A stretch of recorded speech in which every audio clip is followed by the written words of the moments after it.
Welcome to round 4, not from week 6.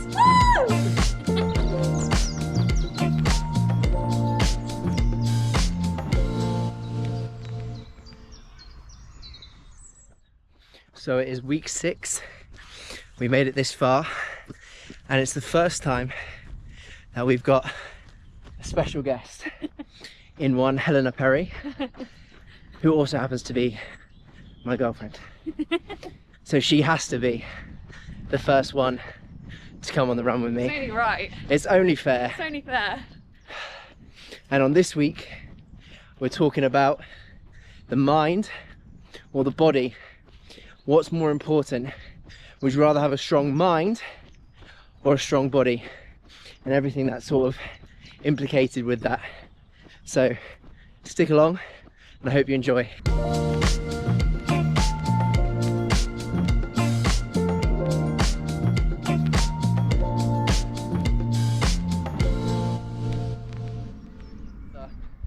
Beautiful day in St Albans. It seems to be that I'm only running when the sun's out, which might be true. I might have started this challenge knowing the weather was going to be a little bit nicer, but sue me, who cares? We're going to go back into one of my favourite places to run around St Albans in Gorion Estate, do a nice little stretch down there, and we'll really get into the topic of today, of that mind and body. Which is more important? Can you have both? What should you do if you've got neither?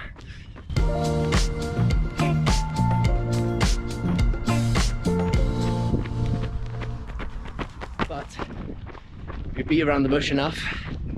The topic of today's discussion is mind versus body, mental strength or physical strength.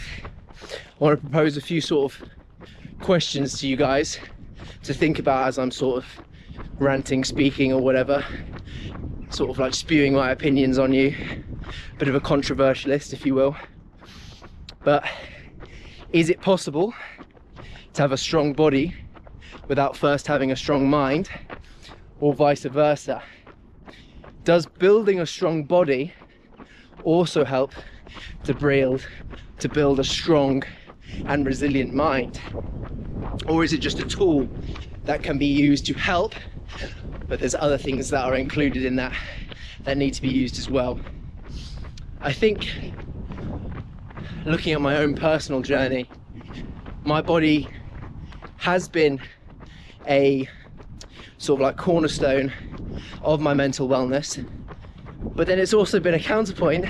Sometimes the thing that makes me a little bit sad, I look back to where I was a couple of years ago physically, and in some aspects I could be considered fitter. Maybe I was bigger, maybe I was leaner, maybe I was less injured, and those things can sort of play on your mind. Some of the saddest times of my life have been when I've had a really big injury. My left knee put me out from playing football for about 2 years. I couldn't squat or deadlift or lunge or anything like that for about 7 months, and that was probably one of the harder times for me, because I just couldn't do what I wanted to do, and that really affected me. Keep it simple. Would you rather for a year only be able to train your mind, or only be able to train your body? Keep it really simple. Oh my god. Mind. Mind? Yeah, I would choose mind before body. Yeah? I think it all starts from the mind. The more research and readings that you do expands, obviously, you know, your knowledge. It's a little bit of a hill here, but that's okay. We'll keep a steady pace. Yeah. I think there's two things I think about as well with strong mind and strong body. I do think that they connect very much so. I think there are definitely people out there who are very, very mentally strong and might not necessarily be physically strong. It's just not their cup of tea. They don't like fitness in the way that I like fitness, and are miles more successful than I am, and potentially ever will be. But I do know of a lot of very, very successful men and women out there who do value fitness as well. And I would be willing to bet that the highest earners, if we're losing money again as a metric, I'm not always a fan of doing it, but if the highest earners in the world were all to line up next to each other, I bet you any money, more often than not, there would be a common interest in fitness and health across the board. Agreed. I don't think it's 100% needed, Yeah. but I'd be so willing to bet it is. Yeah. And so from that, I would take, if you're an onlooker and there's someone you respect, someone you admire, maybe even a lifestyle that you're trying to mimic or recreate, look at everything they're doing in their routine. If they're doing workouts, do workouts. If they're doing yoga, do yoga. If they're walking, if they're hiking, if they're swimming, triathlons, Hyroxes, whatever it may be, give it a try.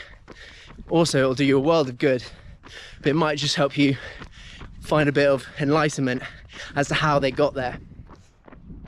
That's a very good point, actually. And it doesn't have to be what everyone else is doing. Find something that works for you and something that you love, Yep. because that can really help to, what's the word? Find your own sort of spin on it. Yeah, exactly. Yeah, no, I get that. And it'll motivate you. When you like something, you're going to keep up with it. You're going to want to keep doing it more. Definitely. Little rest going up a big hill.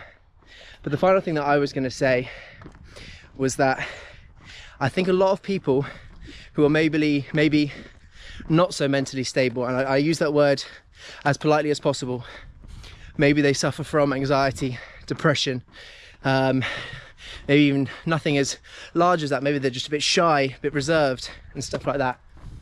I think there is a commonality in helping build that mental resilience through the use of tools, and fitness is a really easy tool to understand. It's so measurable. You know, if you're running, I'm not a massive fan about, on this run particularly, talking about PBs, talking about times, talking about paces, but you can see a line of improvement. You can plot it on a graph if you wanted to, and that improvement in itself will prove to yourself that you are capable of doing things.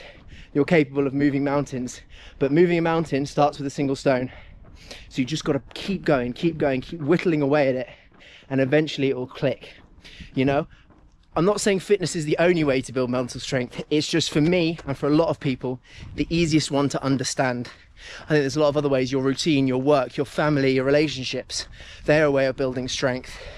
You can even look at money as looking at building your mental strength. Your saving pattern. You don't have to be a high roller driving your Porsche, earning £150,000 a year. It could be just saving a little bit, proving to yourself that you can set a goal and you can commit to it. I think that's what's really important. I love that. And you put that in such a easy way for other people to understand as well. And this week's Run For Not From quote is from JP Morgan, and it is: the first step towards getting somewhere is to decide you're not going to stay where you are. So let me know what you think. Great quote. Till next time. Thank you, guys.